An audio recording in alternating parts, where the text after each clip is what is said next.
Welcome all, इस video में Nifty का एनालिसिस देख लेते हैं, साथ में सेंसेक्स को भी कवर करेंगे क्योंकि वीकली एक्सपायरी सेंसेक्स की क्या डायरेक्शन रहेगी, क्योंकि बहुत बड़ा गैप अप हुआ है मार्केट में। जैसा कि आप देख सकते हो निफ्टी में लगभग मार्केट 2-3 दिनों से बुलिश ही था, कंटिन्यू ऊपर के साइड क्लोज दे रहा था और आज सीधा गैप अप हो गया, लगभग 700 पॉइंट के अराउंड गैप अप हो गया। क्यों हुआ है आपको रीजन पता है? जो टेम्पररी सीज फायर हुआ है, जो वॉर चल रहा था ईरान यूएस का, उसके बीच में टेम्पररी सीज फायर हुआ है। उसके अनाउंसमेंट की वजह से हमारा मार्केट आज इतना ज़्यादा गैप अप हुआ है। बट गैप अप के बाद कहीं ना कहीं मार्केट में ऊपर लेवल थी 24,000 की निफ्टी में, जो कि एक बहुत स्ट्रांग रेजिस्टेंस है साइकोलॉजिकली। इस वजह से मार्केट कहीं ना कहीं वहाँ पे धीरे धीरे आज के दिन साइडवेज ही होके क्लोज हुआ है, राइट। अब कल क्या हो सकता है, ठीक है, निफ्टी को देखेंगे सबसे पहले, उसके बाद सेंसेक्स को भी देखेंगे। बट उससे पहले देखते हैं कि हमने क्या किया आज के दिन, ठीक है। देखिए कल मैंने आपको बहुत एक चीज़ क्लियर बताई थी, कल हमने एनालिसिस में क्या डिस्कस किया था, आपको याद होगा कि 2-3 दिनों से आपको पता है मार्केट एक स्ट्रांग सपोर्ट से ऊपर आया था, राइट। स्ट्रांग सपोर्ट था यहाँ पे, मैंने आपको दिखाया भी कल वीकली चार्ट पे मार्क करके कि कौन सा सपोर्ट है, और उसी सपोर्ट से मार्केट धीरे धीरे ऊपर आ रहा था, ज़्यादा रिट्रेस नहीं कर रहा था। आप देखो कल हमने क्या डिस्कस किया था कि ज़्यादा रिट्रेस नहीं कर रहा है, इसका मतलब स्ट्रेंथ बहुत है, और यहाँ बहुत स्लो हो गया था। तो मैंने आपको बताया था कि अगर मार्केट को और ऊपर जाना है तो सीधा गैप अप देना पड़ेगा, क्योंकि यहाँ कहीं ओपन होता है तो उसे रिट्रेस करना पड़ता, और इसलिए मार्केट में आप देखो सीधा आज के दिन एक बहुत बड़ा गैप अप हो गया, ठीक है। अब सिंपल है, गैप अप के बाद हमने क्या डिस्कस किया था कि कहीं ना कहीं बाइंग ही करेंगे हम, अगर सस्टेन करता है तो। ये हमारा सिंपल सा कल के दिन व्यू था, आज मैंने उसको ही फॉलो किया है, और इतना साइडवेज था मार्केट, फिर भी हम कहीं ना कहीं मैनेज कर पाए, ट्रेड्स को प्रॉफिट बना पाए थोड़ा सा। देखिए ओपन हुआ, ओपनिंग के बाद पहले एक छोटा सा सपोर्ट बना, फिर सपोर्ट बना, मतलब सपोर्ट्स बन रहे थे, इसका मतलब मार्केट सस्टेन कर रहा था। जैसे ये ब्रेकआउट आया, यहाँ पे मैंने निफ्टी में पहले ट्रेड प्लान किया, मार्केट थोड़ा ऊपर गया भी, बट यहाँ पे कहीं ना कहीं उतनी स्ट्रेंथ नहीं थी, तो मैंने स्टॉप लॉस ट्रेल कर दिया था। ये सभी अपडेट स्टूडेंट ग्रुप में दिए हैं, मैं आपको अभी दिखा दूंगा, लेकिन मैं एक्सप्लेन कर रहा हूँ आपको मैंने एग्जैक्टली किया क्या। स्टॉप लॉस ट्रेल किया तो ठीक है, पहला तो ट्रेड कॉस्ट पे निकलना पड़ा। सेकंड ट्रेड प्लान किया सेंसेक्स में, कहाँ पे प्लान किया, देखिए सेंसेक्स में प्लान किया, लगभग अच्छा कंफर्मेशन हमने देखा। इसके बाद जब यह कंसोलिडेट कर रहा था तो एक ट्रेंड लाइन मार्क की थी मैंने यहाँ पे कि ये ब्रेक होगी तो हम यहाँ ट्रेड प्लान करेंगे, और जैसे ही ब्रेक हुई एक अच्छा खासा 100 पॉइंट के ऊपर का प्रीमियम यहाँ पे बढ़ गया था, ठीक है। तो ये एक मोमेंटम था छोटा सा। देखिए ऐसे साइडवेज मार्केट में एक अच्छा मूव कैच करना भी बहुत बड़ी चीज़ होती है, क्योंकि मार्केट बहुत फंसाता है। देखिए मैं आपको दिखाता हूँ कहाँ कब लिया था, कितने बजे लिया था ट्रेड। देखिए सबसे पहला ट्रेड ये 11 बजे के आसपास, बुलिश मूव एक्सपेक्टेड है बताया था मैंने, लेकिन ये भी बताया था कि अच्छा गैप अप हो गया है। मैंने स्मॉल क्वांटिटी प्लान की है बताया था, और स्मॉल एसएल भी है। और जैसे ही थोड़ा मार्केट 24,000 के पास रुक रहा था, अपडेट देखिए मेरा, मैंने क्लियर बताया था कि 24,000 के पास रेजिस्टेंस के जैसा एक्ट कर सकता है, इसलिए हमने ट्रेल कर दिया था स्टॉप लॉस कॉस्ट पे। तो इस ट्रेड में तो कॉस्ट टू कॉस्ट निकल गया। सेकंड ट्रेड यहाँ पे प्लान किया था सेंसेक्स में, तो जैसे ही सेंसेक्स यहाँ रुका थोड़ा, और जैसे ब्रेकआउट आया तो अच्छा खासा एक मोमेंटम सेंसेक्स में हो गया। तो देखिए जो भी ट्रेड लेता हूँ ना, मैं शेयर इसलिए करता हूँ लाइव मार्केट में शेयर करता हूँ लेने से पहले, क्योंकि समझ में आए, जो भी स्टूडेंट है जिन्होंने सीखी है चीज़ें, उनको समझ में आए कि किस तरीके से मार्केट में पैटर्न्स बन रहे हैं, सेटअप बन रहे हैं, कैसे टारगेट्स यहाँ पे बुक हो रहे हैं। लाइव मार्केट में जो लर्निंग मिलती है ना, वो अलग ही होती है, उसे हम ऐसे एक्सप्लेन करके नहीं समझा सकते, राइट।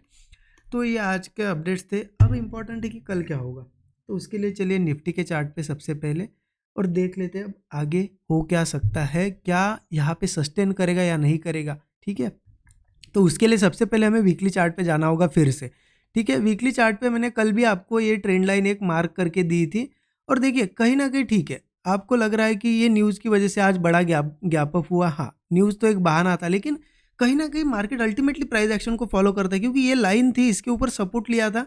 और पहले, अब इस बार ठीक है आपको लग रहा है कि चलो ये न्यूज़ की वजह से इतना बड़ा गैप अप हुआ, लेकिन इससे पहले भी सेम ट्रेंड लाइन पे आप देखो, यहाँ से लगभग 4,000 पॉइंट के आसपास का मूव था, फिर से ये 4,000 पॉइंट के आसपास का मूव आया है, और इस बार फिर से सपोर्ट लिया है। हमने डिस्कस भी किया था कि यहाँ से मूव आ सकता है। अब हो सकता है ये मूव पूरा एक तो रिवर्सल में चेंज हो जाए, ठीक है, या फिर ये हो सकता है कि चलो इंपॉर्टेंट सपोर्ट है इसलिए एक बाउंस बैक होगा, उसके बाद वो फिर से ट्रेंड नीचे का पकड़ेगा। लेकिन अभी के लिए जिस तरीके से स्ट्रेंथ है, जिस तरीके से गैप अप हो रहा है, अभी हम यहाँ पे कहीं ना कहीं अभी हमारा प्लान बुलिश ही रहेगा, जब तक एक स्ट्रक्चर फिर से चेंज नहीं होता, ठीक है। तो अब इसको इंट्राडे में कैसे प्लान करना है, देखिए मेरा एक सिंपल सा इंट्राडे के लिए एक व्यू निकल के आ रहा है। मैंने एक ट्रेंड लाइन ऊपर से मार्क की है, मैं आपको भी मार्क करके देता हूँ।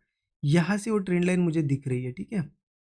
क्योंकि देखिए कहीं ना कहीं मार्केट अब ऊपर आ रहा है, हमें क्या चाहिए मार्केट में, कोई रेजिस्टेंस चाहिए। वो रेजिस्टेंस मुझे यहाँ दिखाई दे रहा है, ठीक है। अभी देखिए यहाँ पे जब खड़ा है मार्केट 24,000 का एक साइकोलॉजिकल रेजिस्टेंस तो है, लेकिन मार्केट ऐसे इन रेजिस्टेंस पे रिएक्ट करता है, गिरता नहीं है। अगर गिरना भी है मार्केट को तो पहले मुझे लगता है, देखिए यहाँ रेजिस्टेंस था, रेजिस्टेंस था, रेजिस्टेंस, रेजिस्टेंस, अब इस लेवल के आसपास स्ट्रॉन्ग रेजिस्टेंस है और बहुत तेजी से आया है। तो यहाँ रेजिस्टेंस लेके मार्केट हो सकता है थोड़ा बहुत सेलिंग दिखा दे शॉर्ट टर्म में, या फिर हो सकता है यहाँ से गिरे भी, क्योंकि ऊपर जाना है तो इसके ऊपर सस्टेन करना शुरू करना होगा मार्केट को, निफ्टी को, तब जाके ऊपर जा सकता है। तो कौन सी लेवल है देखिए उसको, चलिए 15 मिनट पे हम एनालिसिस करते हैं कि क्या करना है वहाँ पे।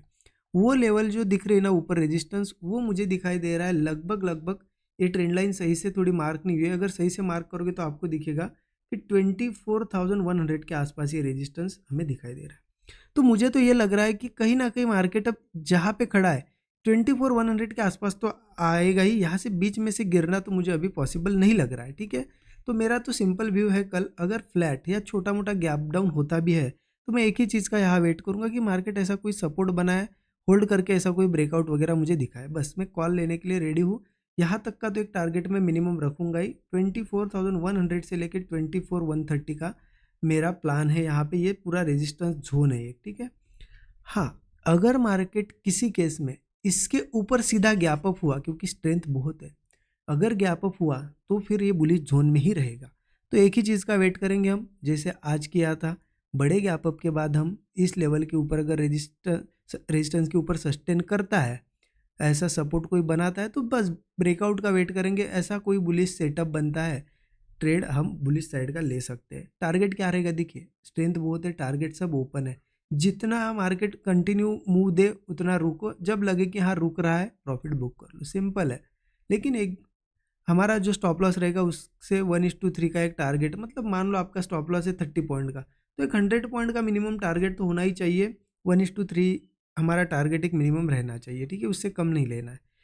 हाँ, एक चीज़ ध्यान रखना कि गैप अप होता है तो भी बुलिश जा सकते हैं, यहाँ के ओपन होता है तो भी बुलिश जा सकते हैं, बट अगर ये रेजिस्टेंस जो मार्क किया हमने उसके आसपास ही ओपन होता है सीधा और यहाँ सस्टेन करने लगता है, तो शॉर्ट टर्म में एक सेलिंग मूव आ सकता है। सेलिंग स्ट्रक्चर बनेगा, आपको सेल करना है नहीं करना है वो अलग बात है, क्योंकि अभी स्ट्रेंथ बहुत है, बट एक सेलिंग मूव आ सकता है। तो यहाँ कॉल नहीं लेना, इतना ध्यान रखना है, यहाँ कॉल नहीं लेना है, क्योंकि ये एक स्ट्रॉन्ग रेजिस्टेंस है, यहाँ से एक शॉर्ट टर्म में सेलिंग मूव या प्रॉफिट बुकिंग आ सकती है, ठीक है। कॉल कब लेंगे, इसके ऊपर या फिर इस ये लेवल टेस्ट होने से पहले कॉल ले सकते हैं। अब सेलिंग कर सकते हैं क्या, यहाँ कहीं ओपन होता है मार्केट नीचे जाने लगता है, मेरे हिसाब से अभी ट्रेंड बनने देना चाहिए हमें एक बियरिश, तभी जाके सेल करना सही रहेगा। अभी सेलिंग यहाँ पे कंफर्टेबल नहीं लग रही है मुझे, अभी बाइंग का मार्केट दिख रहा है, ठीक है। और बाकी सेंसेक्स की अगर बात करें तो देखिए सेंसेक्स में अगर देखा जाए ना, तो कहीं ना कहीं सेंसेक्स पूरा कॉपी करेगा निफ्टी को कल, ठीक है। तो अगर निफ्टी इन लेवल्स के आसपास ओपन होता है और सेंसेक्स भी ओपन होता है और कोई स्ट्रक्चर बनता है तो हम बुलिश ही जाएंगे। जब निफ्टी 24,100 से लेके 24,130 के बीच में कहीं रेजिस्टेंस फेस करेगा और सेम टाइम अगर सेंसेक्स भी रेजिस्टेंस फेस कर रहा है, तो फिर यहाँ पे भी बाइंग मत करना। जब 24,130 के ऊपर निफ्टी सस्टेन करने लगे और सेम टाइम सेंसेक्स भी सस्टेन करे तो सेंसेक्स में प्लान करो। तो मेरा सिंपल सा ये कहना है कि अगर सेंसेक्स में ट्रेड प्लान करने हैं तो निफ्टी को देख देख के प्लान करो। हाँ, प्रीमियम थोड़े अच्छे रहते हैं, कल एक्सपायरी है तो थोड़ा ज़्यादा प्रॉफिट होगा। बाकी निफ्टी में ट्रेड करना है आप निफ्टी में भी कर सकते हो, ठीक है। यहाँ पे कोई ज़्यादा लेवल डिस्कस करने का कोई मतलब नहीं है। फिर भी मार्केट हो सकता है 78,000 के आसपास आए और वहाँ कोई रेजिस्टेंस फेस करे, क्योंकि एक साइकोलॉजिकल नंबर होता है, राइट। तो सेंसेक्स का बाकी जो भी देखिए सेंसेक्स में भी सेटअप जो बनेगा या निफ्टी में भी बनेगा, मैं शेयर कर दूंगा जरूर का स्टूडेंट ग्रुप में लर्निंग पर्पज से। बाकी एनालिसिस कैसा लगा आप जरूर कमेंट में बताइएगा। Thank you so much everyone.